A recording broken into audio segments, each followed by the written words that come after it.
Assalamualaikum warahmatullahi wabarakatuh.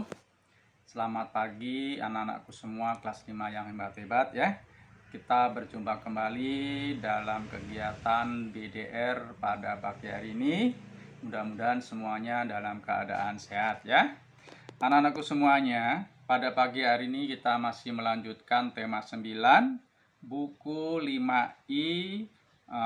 Khususnya pada pagi hari ini kita akan mempelajari bersama-sama mata pelajaran IPS pada KD 3.1 dengan materi pengaruh letak geografis terhadap kehidupan ekonomi masyarakat. Tepatnya pada halaman 22 sampai 23 ya. Biasa nanti anak-anak bisa baca sendiri secara mandiri untuk menguasai materinya ya. Anak-anakku semuanya, kita ketahui bahwa suatu daerah, suatu wilayah bisa kita lihat secara astronomis maupun secara geografis. Letak suatu wilayah yang kita tinjau dari letak astronomisnya, yaitu kita mempertimbangkan dengan mengetahui garis lintang dan garis bujur dari suatu daerah tersebut.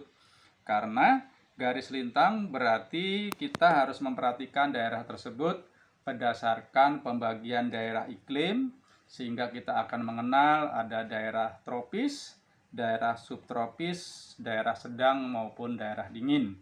Sedangkan kalau suatu daerah itu kita tinjau dari garis bujurnya, berarti kita akan mengenal pembagian daerah tersebut berdasarkan daerah waktu yang berbeda-beda. Sebagai contoh, bangsa Indonesia atau wilayah Indonesia memiliki 3 daerah waktu, yaitu waktu Indonesia bagian barat, waktu Indonesia bagian tengah, dan waktu Indonesia bagian timur, yang setiap wilayahnya, wilayah waktunya memiliki selisih waktu yang berada pada jarak 1 jam. Nah, dengan berdasarkan mengetahui letak garis lintang dan bujur tentunya akan berpengaruh terhadap kehidupan ekonomi masyarakat Indonesia. Nah, untuk masalah ini kita akan bicarakan pada kesempatan yang akan datang ya. Kemudian letak geografis suatu wilayah berarti letak suatu wilayah tersebut ditinjau dari keadaan daratan maupun keadaan perairannya ya. Dengan kata lain, letak geografis suatu wilayah itu dibatasi atau dibicarakan berdasarkan kondisi daratan dan lautan atau perairan.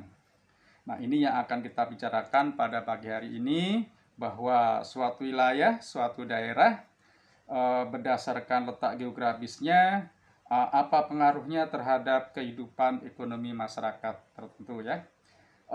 Anak-anakku semuanya, berdasarkan geografisnya wilayah Indonesia itu ada daratan, dan ada daerah lautan atau perairan. Daerah daratannya kita mengenal ada daerah dataran rendah, dataran tinggi, dan daerah pegunungan. Kalau dataran rendah itu ketinggiannya antara 0 sampai 200 atau 300 meter di atas permukaan laut. Daerah dataran tinggi berarti ketinggiannya antara 300 sampai 700, 800 meter di atas permukaan air laut ya. Dan selebihnya adalah daerah pegunungan ya. Anak-anakku semuanya, berdasarkan letak atau daratan tadi, ketinggian suatu daerah tadi, itu sangat berpengaruh sekali terhadap kehidupan ekonomi masyarakat yang bertempat tinggal di daerah tersebut. Kita lihat saja daerah dataran rendah dan daerah dataran tinggi. Untuk kehidupan masyarakat yang tinggal di daerah dataran rendah, mata pencahariannya umumnya itu bergerak di bidang pertanian. Pertaniannya pun yaitu berkisar antara pertanian padi dan palawija. Palawijanya itu misalnya bisa kacang-kacangan, cabai, bawang merah, bawang putih, dan lain sebagainya. Kemudian kalau untuk di daerah dataran tinggi, mata pencahariannya umumnya di bidang pertaniannya adalah tentang perkebunan dan sayur-sayurannya ya. Itu untuk pertaniannya. Untuk mata pencarian yang lainnya, kalau di dataran rendah umumnya sebagai pedagang, ada sebagai karyawan, karyawan swasta, karyawan pemerintah, dan lain-lainnya ya. Untuk di dataran tinggi umumnya di samping bertani sayur, masyarakatnya juga memelihara ternak dan lain sebagainya. Itu ditinjau dari mata pencahariannya ya. Untuk bentuk rumah tempat tinggal yang berada di daerah dataran rendah, umumnya rumah-rumahnya itu adalah memiliki ventilasi yang lebar-lebar, yang besar-besar dan dengan jumlah yang lumayan banyak, karena diharapkan akan sirkulasi udara di daerah dataran rendah berjalan dengan lancar, karena kita ketahui daerah dataran rendah itu adalah suhunya cukup tinggi, berkisar antara 22 sampai 26 derajat Celcius ya. Sedangkan keadaan rumah atau tempat tinggal di daerah dataran tinggi umumnya ventilasinya sedikit dan lubangnya kecil-kecil ya. Kita di sana tidak mengharapkan udara berganti secara lancar, atau maksudnya tidak banyak udara luar yang masuk ke rumah karena berhawa dingin ya.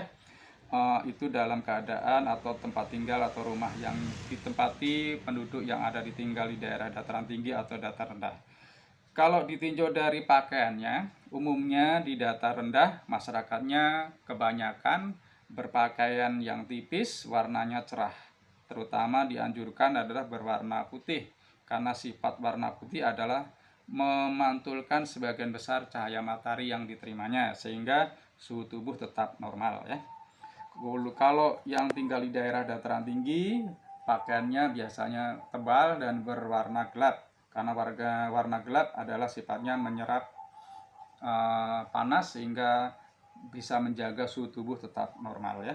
Kemudian juga kalau dilihat dari jenis makanan dan minumannya, umumnya yang di daerah dataran tinggi cenderung makanannya yang dingin-dingin, sedangkan di daerah dataran tinggi umumnya makanan dan minumannya cenderung yang bernuansa hangat ya.